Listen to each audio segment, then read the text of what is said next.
And here we are, Summit Freelancers live stream. My name's Nick Bonatsakis. I am a software freelancer. And with me today, as always, I have Adam Nelson, design freelancer extraordinaire.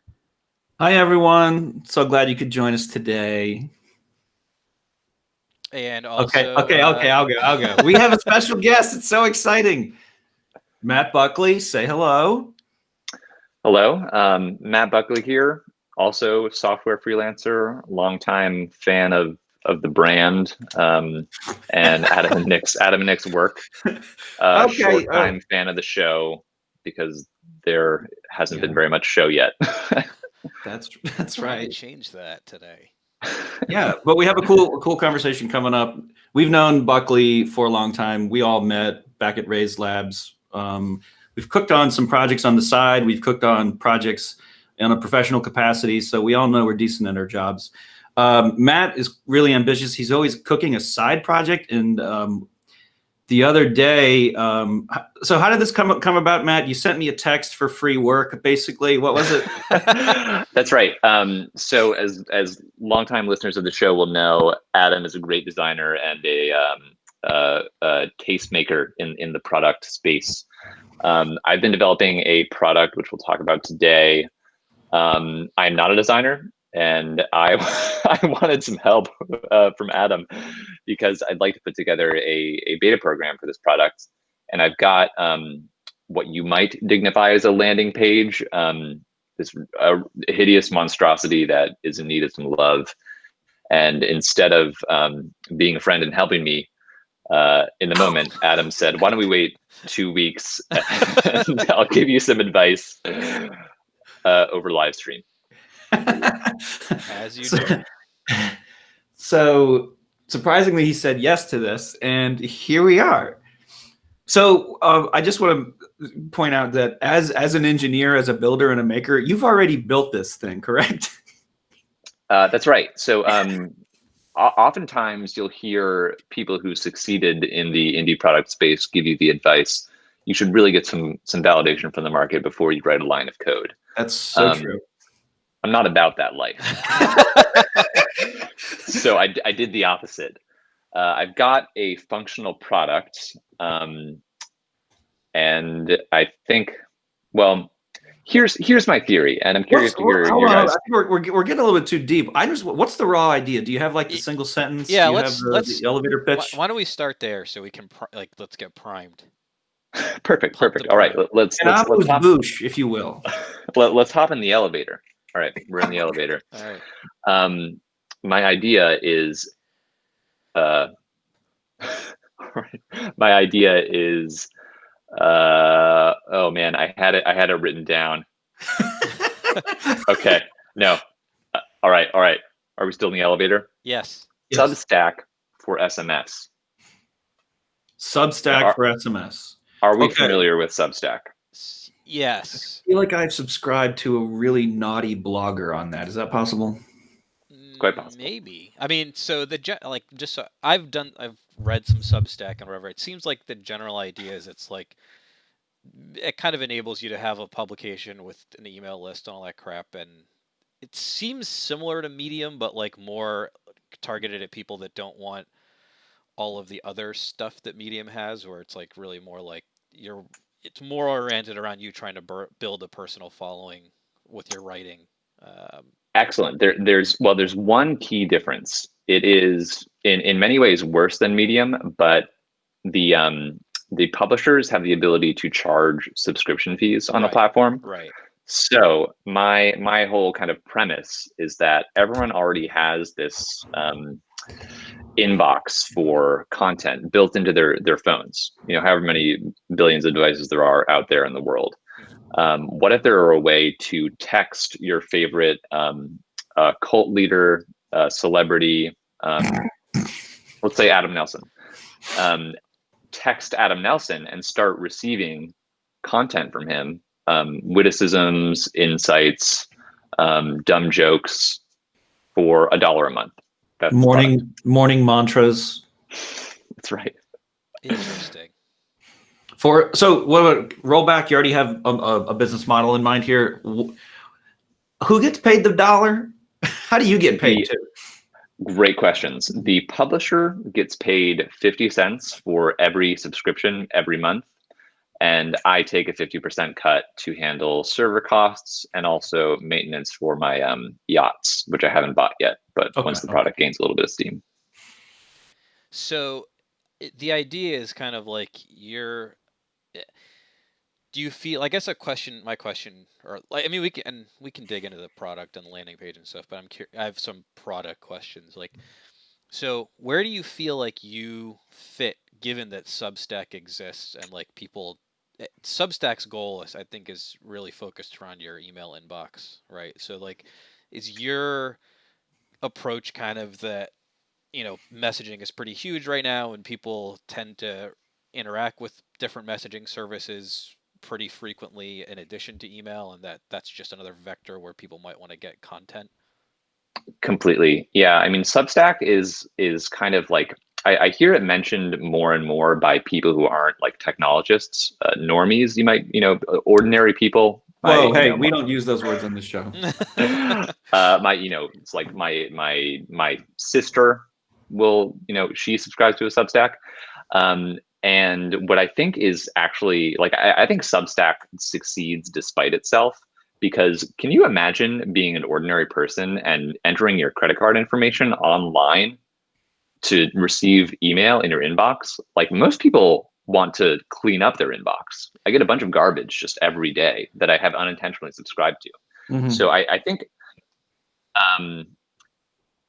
the SMS approach it's way more seamless. You can basically, like, in the product's current implementation, once you've entered your credit card once, you can text subscribe to Adam Nelson, and then it'll just set up a subscription for you. Mm-hmm. So you could conceivably do that, for 4 or 5 people, Barack Obama, Roger Federer, whoever, and then you just have that kind of coming in. So are you aiming to like sell the Gary V's of the world on another channel that is like is it like an OnlyFans for content creators? So are you trying to be that much more intimate because you chose text? Yeah, exactly. I haven't heard of OnlyFans, but it's like that. It's serious. Like, you haven't heard of OnlyFans? I haven't heard of OnlyFans. Have you, Nick? Have you heard of OnlyFans? No, I mean, if you describe it, I may have heard of it. I don't. Are you guys kidding me? The name is not recognized. I'm not recognizing the name. Okay. Time out. People in the chat. Have you heard of OnlyFans? Oh my! Is this just an elaborate? They have. This is a business thing. It's not a pornography thing. But okay, so OnlyFans is Snapchat for porn stars and people with interesting lifestyles, but it's subscription based. So you need to be, all right, I'll pay you $12 a month and I can see all your exclusive nudity content that no one else can see. I have heard about this. I was explaining my product idea to another friend, and they told me about this thing that exists. Apparently it's very controversial, but awesome because it empowers content creators to make a buck. Yeah, there are like 25-year-old girls making $80K a month, flashing their boobs or something. Wow. Which is a lot more than the traditional porn industry, apparently. So it's kind of democratized it. I don't know. But yeah, the thing is, like, people, from what I understand, articles I've read, it's not even just straight like nudity content. Some people are considering it like a virtual girlfriend type weird behavior, like, because you can text them, you can, chat with them and they'll chat back. So it's like you can subscribe and you get exclusive content that I make, no one else gets. There you go. Yeah. Okay. It's in the zeitgeist. I think Patreon is another kind of example of people like trying to sort of scratch at this thing. But I also think Patreon's kind of poorly executed, and mainly for in the sense that it's like articulated as, oh, can you do me a favor and subscribe to my Patreon because I'm just a creator over here. But it should be like, I'm offering some awesome stuff that you can only see on Patreon. Okay, yeah. So you don't like, so the particular pitches you've heard from the podcast you listen to haven't been compelling? No. Well, it's like the PBS model, really. You know, it's like it's pitched as a donation model kind of thing, Right, and right. it's like everyone falls into the common like, well, somebody else will donate mindset. Where it's like Mm. a lot of the Substacks I've seen are like they'll whoever it is, if they're smart, they'll put out a bunch of good free stuff, and then every like 4 or 5 things are paid and only for Mm, subscribers, and like they give you like a paragraph of it and kind of try to convert you into a subscriber or whatever. interesting. So I don't know. I think it's like a different. I agree. It's kind of a different pitch. Because most Patreons like I don't think most Patreon people that are doing Patreon are taking away content. It's usually bonus things that you wouldn't otherwise get, but like you get most of the content without it, or enough of the content that you wouldn't really ever need to subscribe to the Patreon unless you were like a super fan or whatever. Completely. So what kind of like, do you feel like this would be like long form content, short form? Like, would it all be in the text, or would you like link out to something, or like how does that, like, how do you envision that? Would that be used? Those are great questions. To be honest, I don't know. Like everyone tells you that the best products to build are ones where you're scratching your own itch. This isn't, I don't have a strong desire to subscribe to anyone's texts at the moment. But so my goal here is to kind of like get the landing page set up, get people using it, and then I might discover that, wow, people seem to be writing long form like novellas via SMS. That's interesting. Or they might write, just like strings of emojis. Who knows? But it would be, I think, in order to find out, I need to spin up a landing page that gets people to kind of understand what the idea is and want to use it without me having to get on a live stream with my 2 friends and try to get some product feedback that way. So who is this target user of? So you've got people who would be consumers and subscribe to people's text torrents, and you have the people drafting the text torrents, right? Who is the content creator you're targeting? Who is this person in your head? This person has a podcast with 100 to 200 subscribers, and they want to create a revenue stream from that. So they might be using Anchor to have ad placements on their podcast, but they're an aspiring content creator trying to build their audience. Yep. That would be a potential customer, or someone with an existing audience. Say, who like Justin Jackson is not this type of person. He builds his audience for non-monetary purposes, but you could pick out of curiosity, who's Justin Jackson? He is, I would say he's like a pretty significant influencer in like the B2B SaaS bootstrap startup space. So you're a member of his OnlyFans? I don't know. I'm a member of his Twitter I did support following. him on Patreon for a while. Yeah. Anyway. Okay, so you have a target. So and do you know how to speak to that target? Probably yes, because you're a little bit of a content creator. You're in this space. You understand the value prop for that particular target, right? I understand it, but like, yeah, I'll tell you. I mean, so far, I have reached out to one person who I know personally, just to kind of use the product, and they're kind of like, I don't have time for this, man. So like, I clearly don't know how to speak to these people. Well, what did you ask them to do? Take my product for a spin and give me some feedback. Okay.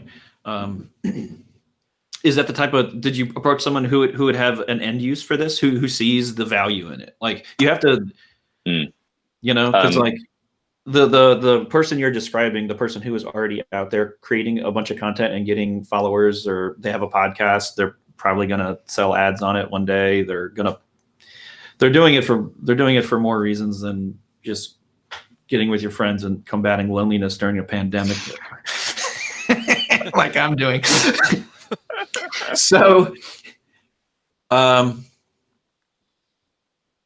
Like Well, the landing page language has to connect with that prospect in a very like instant way. And shall we look at your landing page? Should we, or should we continue to talk about, I could ask you a shit ton of questions as if we've never seen your landing page, or I could look at your landing page and then start to, I mean, it's probably not going to be fun. We're going to dissect it.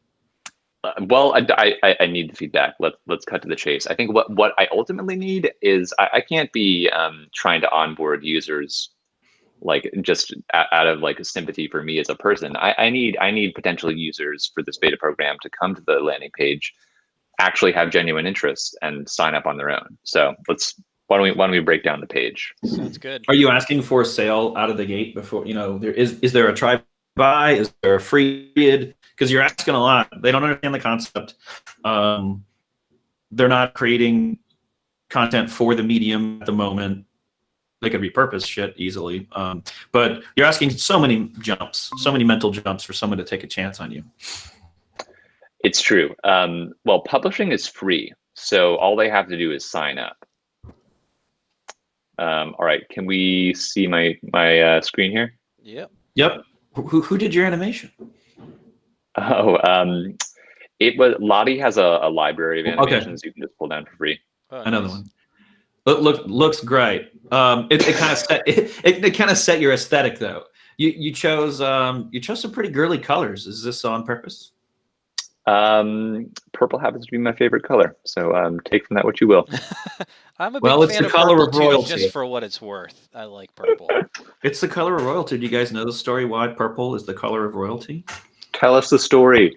It back in history, it was one of the hardest dyes to isolate and dye fabrics with. So rich people had purple, poor people did not. Yeah, don't you dye it Interesting. from shellfish dye or octopus dye or something like that? I've heard the same thing. It's like extremely hard to make the dye. Yeah. Incredible. You two are a couple of scholars. Yeah. We're just a wealth of useless information. Start a text newsletter, build your own community, grow your audience, make 50 cents per subscription every month. Right? I think your target already has an audience. This is an add-on product to a current functioning thing. So great. I don't think you're going to be growing your audience. You're going to be milking your audience. Yeah, you're squeezing more out of the same group. I agree. Like a lot of the people, we've worked on social network products before, and this is not a social network, right? Like this is a tool. The people that are looking to grow their audience are looking to jump onto existing platforms with more eyeballs, so that their content can get in front of more people. But this is not going to be useful to those people. Like this is only useful to people that already have some audience that they want to engage with on a more consistent level, or like I see it as more of an engagement play than a growth play. I don't know. Me too. Yeah. Okay. Yeah, and it's a monetizing your audience play. It's another way to monetize an audience you already have. Yeah, well put. Monetize an existing audience. So if you were to like feed me a line, now we're to replace that. So it's not okay. Yeah, the outcome is a text newsletter, but honestly, you don't know what they're going to use text for. It could be a number of things that they're not even thinking of as a newsletter. You could release a chapter of a book every 2 weeks and slow roll. Say you're an author. You could slow play. You're a self-publisher. You could slow play your next book through text only, and it's really Patreon-esque in a way, because that's kind of what they do over there. I listen to Tyler Mahan Co. He does a podcast called Cocaine and Rice Stones about the history of country music, and he on his Patreon he's got a wish list of books he wants the community to buy for him so he can continue to make the podcast. Books about like Johnny Cash and like Waylon Jennings, etc. So yeah, you're talking to an audience that already has their own audience, and they already play this game a little bit. Like I think they would understand words like increase engagement with your current audience. Increase engagement, make more money. I don't know. I don't know exactly. I would also probably try to use the word direct, like engage directly with your audience. Like I think a um, unique aspect of this that is works in your favor is that like a lot of people that are on these other platforms that they build their audience on Instagram or Facebook or even Twitter to a lesser extent, like they're really kind of at the mercy of the platform algorithms in terms of like how often their content gets shown to certain people and like, algorithm changes can really have drastic effects on their reach. And you're selling something that's very analogous to email in terms of how it's very direct and nobody can Right. stop you from interacting with your audience like whenever you want to. It's basically you can interact with your audience on your own terms. Um, and like I said, I think people appreciate that, and I think that's part of why people are starting to gravitate back towards email as like a content distribution mechanism. Is I think they're just sick of the crap. Especially Facebook has been notorious for this over the years in terms of like sort of changing how the feed works and kind of making it so that they're trying to drive more paid traffic. And so the organic stuff starts to fall down in terms of the like where it's shown to people in their individual feeds and all. There's just so many shenanigans that happen with all of those platforms that you can cut right through with this sort of thing. Um, so I would definitely try to mention that in here if you can concisely. That's really good advice. I think that's totally spot on. Matt, who's your white whale in this? Like, who do you want to sign up that it's going to make them money, it's going to make you money, and it's going to be a success all around? I'm thinking Tony Robbins. I want to get texts from Tony Robbins every morning at 6 a.m., something motivational. Hey, guys. But, like, if you think about it. Tim Ferriss, Ryan Holiday, those types. Yeah. I'm learning new people every day. I don't know these folks. You don't know Tim Ferriss, 4-Hour Work Week? Oh. You know yeah, Tim Ferriss. That's a myth. That's not going to happen. Yeah. I think he accepts that, but it's more about. Let's not get off on a 4-hour work week. Well, so I do have a question for you guys. One criticism I have of this page is I'm trying to put myself in the mindset of someone who does not have any knowledge of the product and visits this thing. This sounds like a scam, right? 50 cents per subscription every month. If there's like money if there's like a sell right here and I don't know exactly what the mechanics of it are, I'm a little skeptical. So what I wanted to do is model this page a little bit after what Bitrise does. Take us there. So I think the weird part about your page right now is your call to action. Sign up to receive monthly payouts. So if you read nothing, you're going to read the headline and then the CTA, and it's completely confusing. I'll sign up for what? I get a check in the mail every month. All right, give you my email. I get a check. What do I do? Right? Yeah, it sounds pretty sketchy. It's like where is this money coming from? And I don't know if most like sort of freemium services even mention the pricing or like the payouts or that stuff. This at the top of the funnel, basically. Most of them are just like, here's what we do, here's why it's great, and just try it right now. Exactly. Yeah. All right, here we are. I'm going to present a different tab. Chrome tab. Here we go. All right. So what I like about this page is that it's got this real-time illustration of like how to get started. Just a little cookbook in real time, kind of going across your screen. Mm-hmm. What is this product? This is a CI tool. I don't know if you use it, Nick. Bitrise. Do you ever use Bitrise? I've used it before. Yeah. I don't use it for any of my own stuff, but definitely worked for clients that had it and have worked with it. So I think, me as a designer looking at this page, I think what this page does really, really well is it talks to their audience in the language that the audience speaks already. Your audience for your product is going to be probably, it's not you, you know what I mean? Like you're not this kind of person who's like selling Monday morning affirmations direct to text. But if you were to look at that type of stuff, it's that, you know, super aspirational. It's the YouTube video. I don't know if you guys get these. It's the YouTube ad where the guy is standing in front of 4 Ferraris and he's talking about his web business that he just started. Oh, yeah. I get those sometimes. Yep. Well, that's what I'm thinking. It's that type of person. I can see Instagram influencers going this way. Ones that don't want to be associated with the OnlyFans-ness weirdness going on. But okay, what else do you like about this page? Well, I don't know if I'm repeating myself, but it's like, you know, when you visit my page, it tells you kind of in abstract terms what this thing is. But if I could have just a little, like, it's like, oh, make 50 cents. And you're kind of like, wait, but how? How do I do that? I don't think it tells you what it is. I don't have a definition statement or a benefit statement in memory from looking at your page. Right. So if a picture is worth 1,000 words, a video is worth 10 million words. So I was thinking of just having like a looping, you know, 30-second video showing exactly how to get started. So I can actually, well, I made some video content that's absolutely egregious. Let's see it. Yeah. So well. So okay, strap yourselves in, viewers. So I think you're missing two things right here.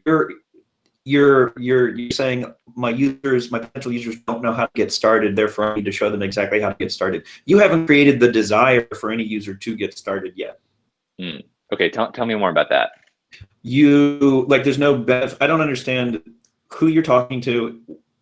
Like your headlines need to do the job of finding your audience for you. And that's in print when you're just browsing a bunch of crap, a newspaper ad or a magazine. Yes, I'm ancient. But so your Google search terms that you buy and the content that you create needs to be selecting your audience for you, right? So the people who hit your page are already primed because they searched the term or they saw an ad that spoke to them, right? And when they land on their page, you need to explain a little bit as to what it does and then the benefit it produces for them. And it should be a super concise headline. Yours just says, start a text newsletter, which I've never wanted to do that before. And I don't know who does. Maybe there are people out there who are like, Jesus, I just wish I could send newsletters through my text thingy and get paid. It's a possibility, but no one's searching that out, right? That's not a headline that that's going to resonate with anyone that I know right now. Well, yeah, go ahead. Oh, well, I was just going to ask. So, if you were to give me, like, didactically tell your boy exactly what to do with this page, what would you do? I would just try different headlines, and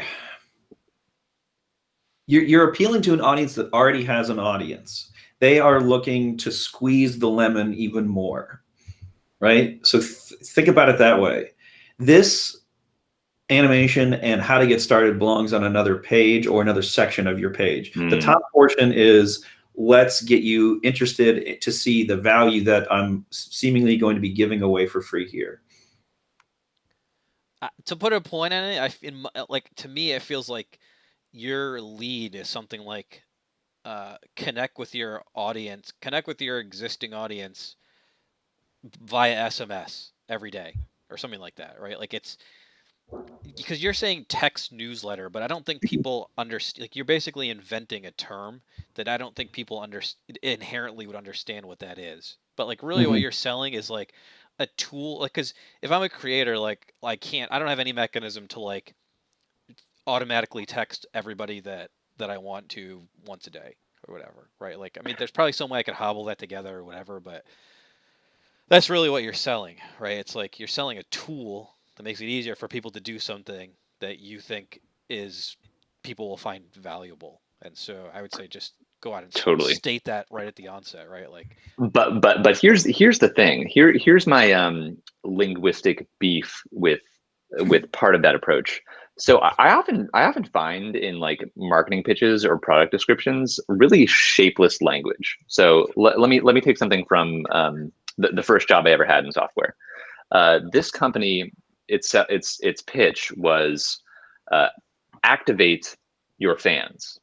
Have you ever woken up in the morning and said, man, I would love to activate my fans today if I could just activate those guys? Okay, if you What you are want is a sports team that if you're in charge of getting revenue and putting asses in the seats at a professional sports team, yes, that speaks to me.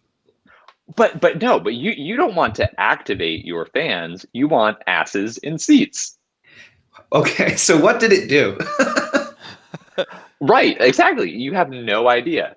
Man, I barely know. It was like it was like you could talk to people who followed your Facebook page directly. Just talk with them. That must have predated Messenger or Messenger bots or that. I believe so. product line. Yeah, yeah. But what I like about but it's like the value prop here is not like engage with your community. It's like for every person who subscribes to you, you are going to get 50 cents every month.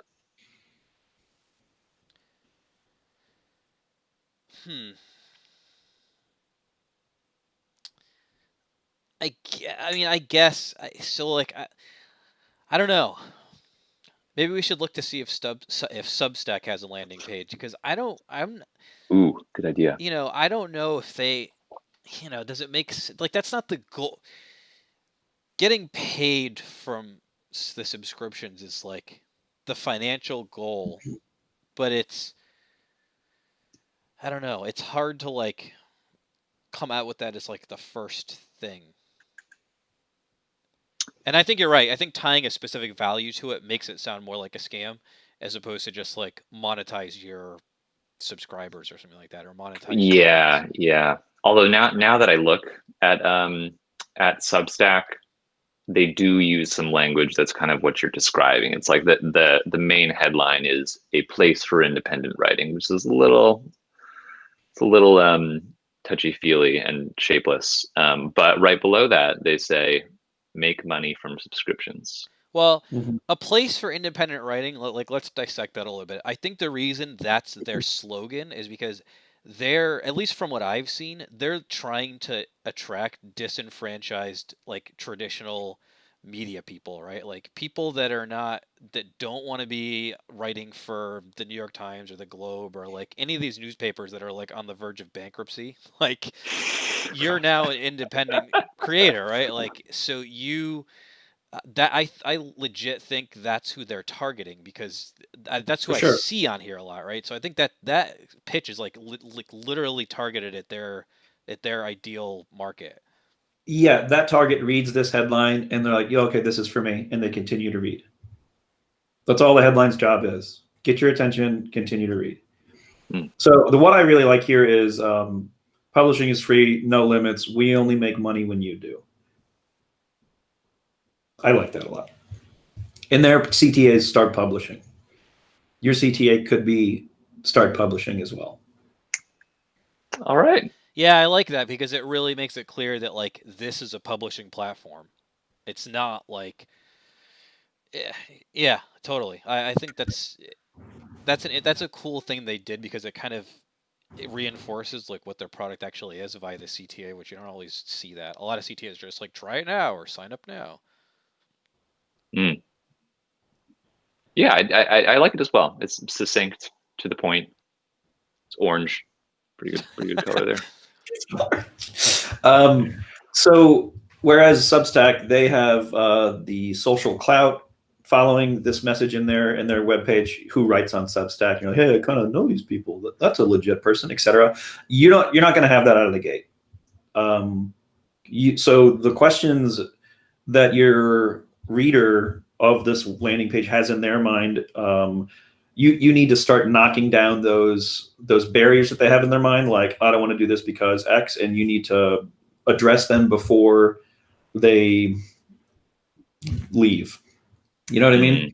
So in your world, you're going to set up the premise of just explain the product, benefit of the product, the next possible thing.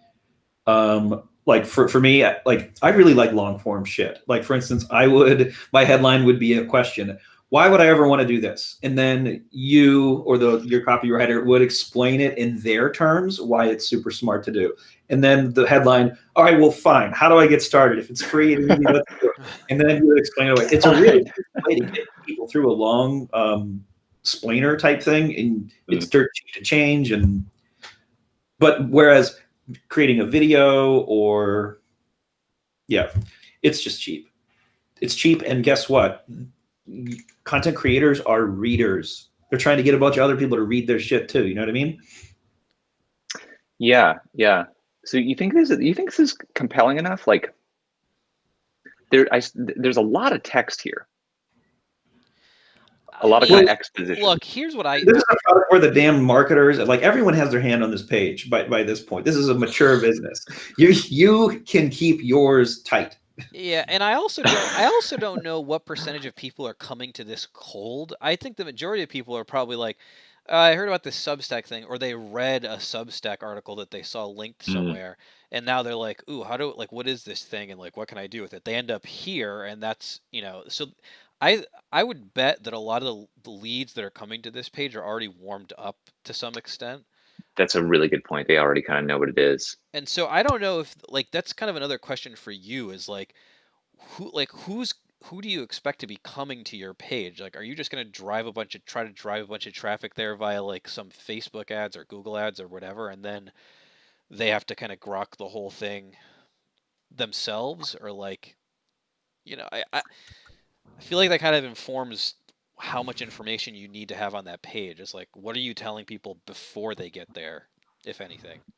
Right. Yeah. I mean, I think in the early stages, it would be potential publishers coming to the platform and wondering like what this is all about. But my vision for how this thing might grow is that people at the tail end of their podcast would say, "Oh, hey," and text, my handle to blah blah blah blah blah.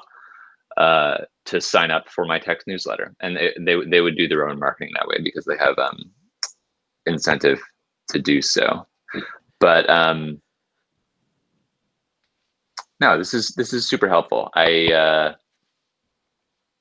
can leave the video stuff behind, at least for the landing page. Now, just talking in terms of like execution.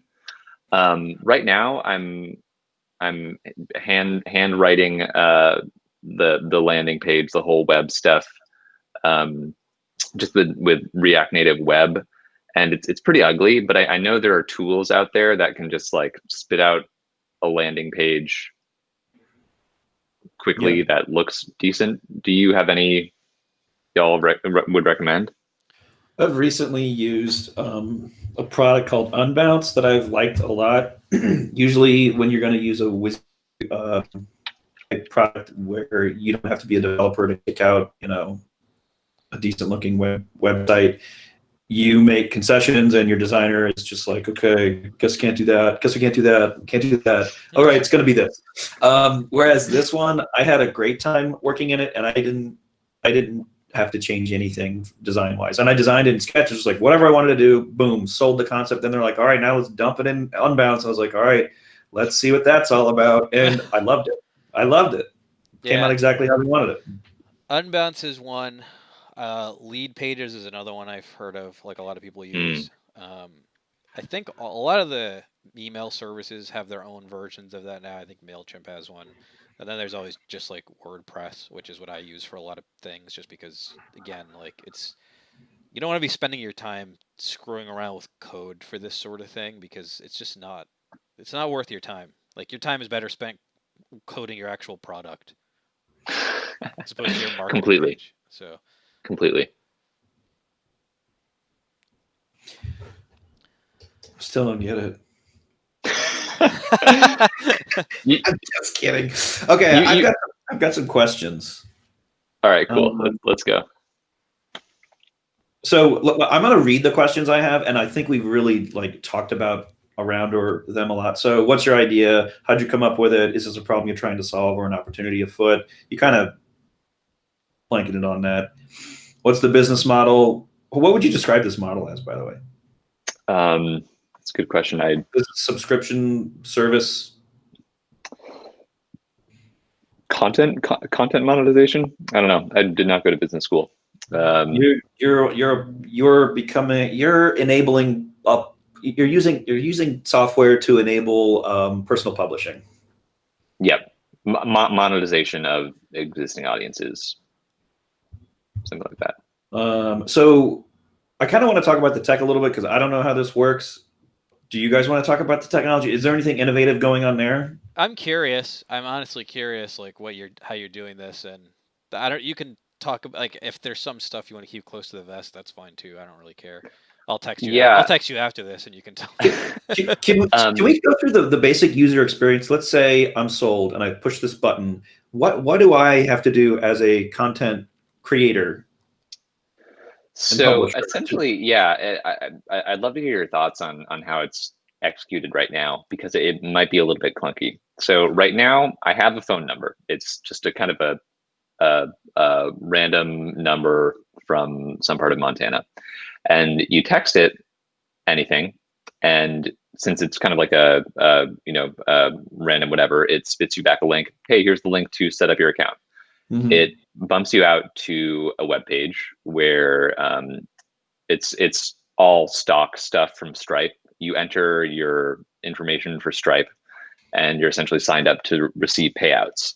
Then you can tell other people to subscribe to your feed, and they can text that number, subscribe to Matt Buckley, and they'll be prompted to follow a link to enter their payment information on the web. And they only have to do that once. So thereafter, they can just say, subscribe to Matt Buckley, and they'll be subscribed, and unsubscribe to unsubscribe. So tech-wise, it's a combination of just like really stock stuff. I wrote a JavaScript server, Node server, put it up on Firebase. It's all executed Firebase Cloud Functions. I'm using Twilio for the SMS piece and Stripe for all the payment processing. So how does the content creation happen? So like I signed up, like I have some subscribers or not or whatever. How do I actually push a piece of content in? You send a text to the number. There are two numbers. There's one for publishing. Yeah. And that's one publishers would use, and there's another for like subscribing, managing your subscriptions. Gotcha. And that's the one all the subscribers would use. Okay, gotcha. So it's another chat head in my contacts. Right, exactly. That's cool. I like the fact that it's all SMS based, so there's like legit there's no like web app you have to maintain or any of that stuff. Totally. But it's just a one-way conversation ghost town. That is the thing. So here's a wrinkle. There is a product out there that does kind of like two-way conversations, but I didn't quite want to build that. And also, I think there might be like, you know how I can imagine when Twitter was first launched, people are like, that sounds dumb. You can't even do half the things that you can do on a freaking blog. Yeah. You only have, so many characters. And Twitter is a dumb version of a lot of really smart things. This is a very dumb version of something that already exists. So, I don't want to talk with my fans. My fans are done. I want to talk to my fans. Yeah. Just for what it's worth, my opinion on Twitter is that the reason it blew up was because while it was a dumb version of blogs, I think it was an extremely smart, advanced version of AOL Instant Messenger away messages, which gosh, that's a deep cut. Yeah, when I was in college, and you probably experienced the same thing too, Adam, like that people used to use those things for that exact thing. Like, I'm feeling like this right now, doing this. So lame. And like Twitter basically just took that and was like, we're gonna do the same thing, and instead of like it being this like just thing that disappears, we're just gonna put it into a feed and let people subscribe to it, and boom, explosions. I mean, anyway, so I guess my point is like, there's a number of ways you can look at something. And you may not even realize what your thing is right now. Completely. What is it? I'm just curious, like, what does it really cost to run? And do you run a great risk if you just started giving it away? That's Because a great question. you don't have any traction whatsoever right now. You don't have any users, so why not? Feedback is highly valuable. Highly valuable. My server costs last month were 5 cents, so things are they're under control at the moment. But I really Crushing. have no idea Well, what if the cost structure makes sense at the moment. yeah, so like Firebase is going to be dirt cheap like forever. You're never going to pay jack shit for that unless you get like massive. I think your tall pole on cost is going to be Twilio probably, right? Because don't they charge you per SMS, or is that not true anymore? They used to for sure. That is a great question. I don't know the answer to that. I should find out. Twilio was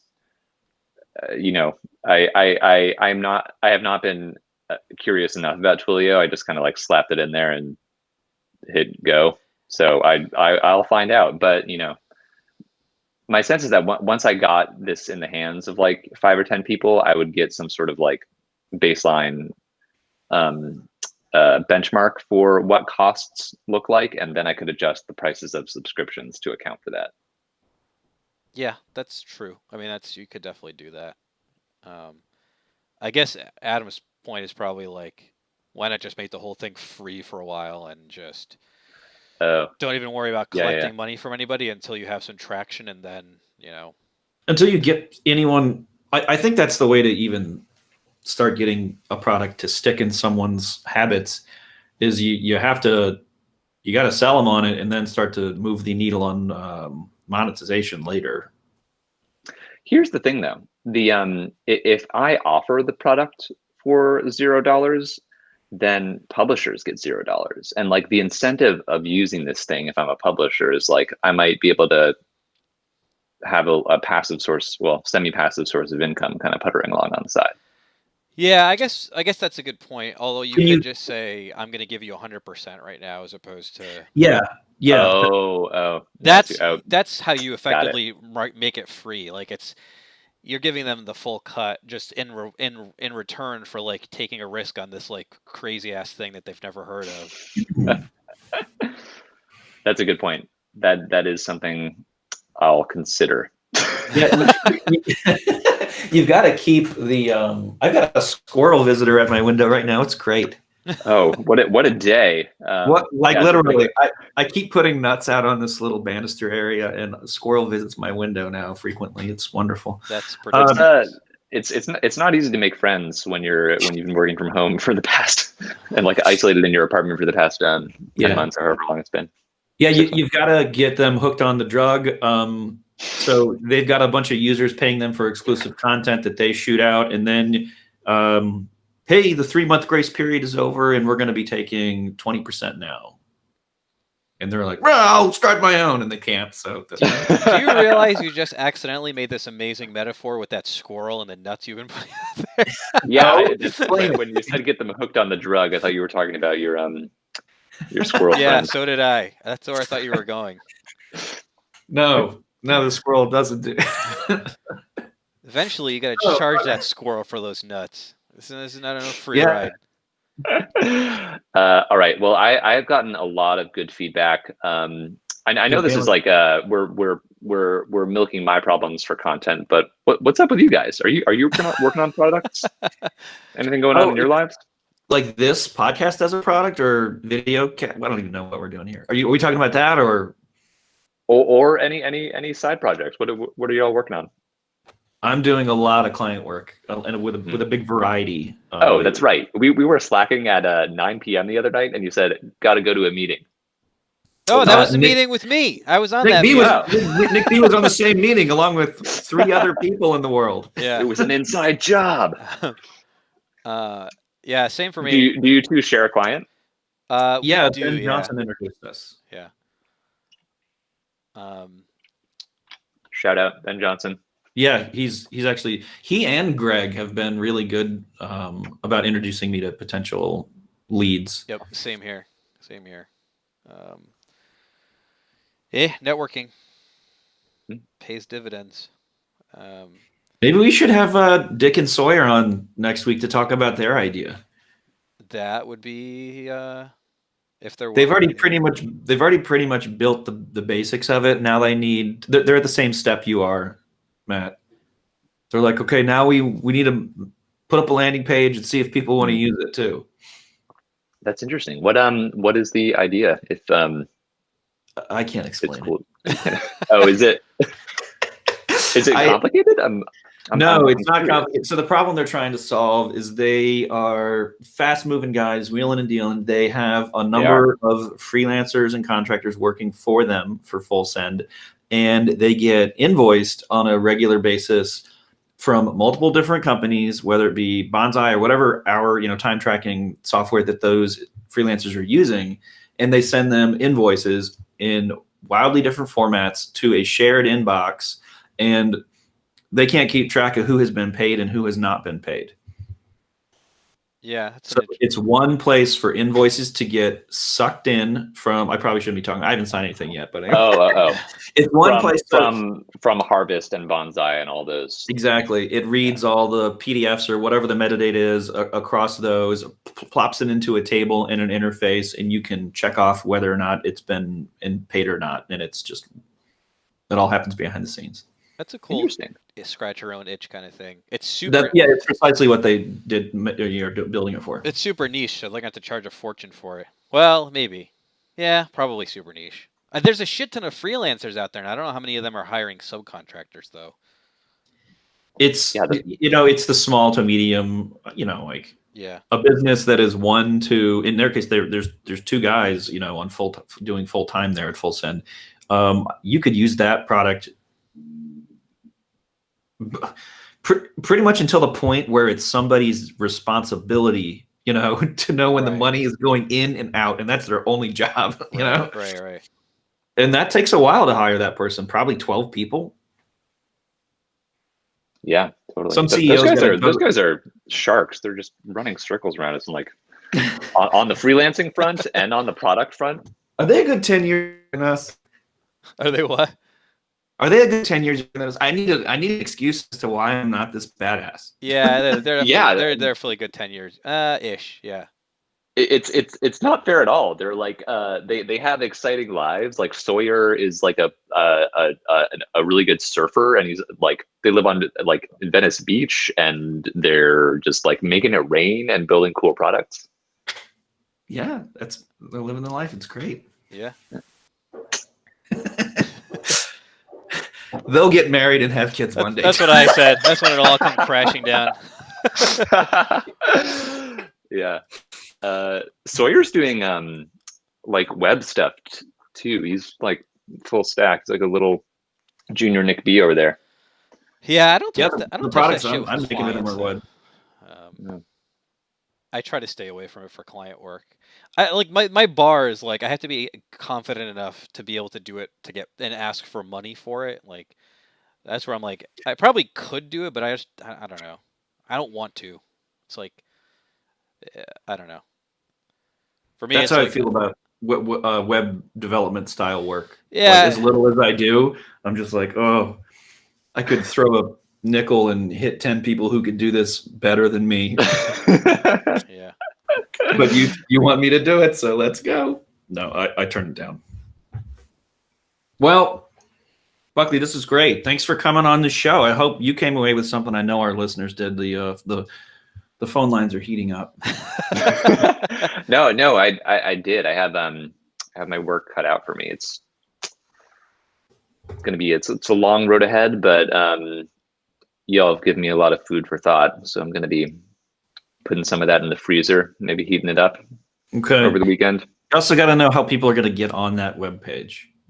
You're like getting to the landing page, and then it's all very interconnected. You could have a kick-ass landing page, but you could be driving the wrong people to it. Yeah, agreed.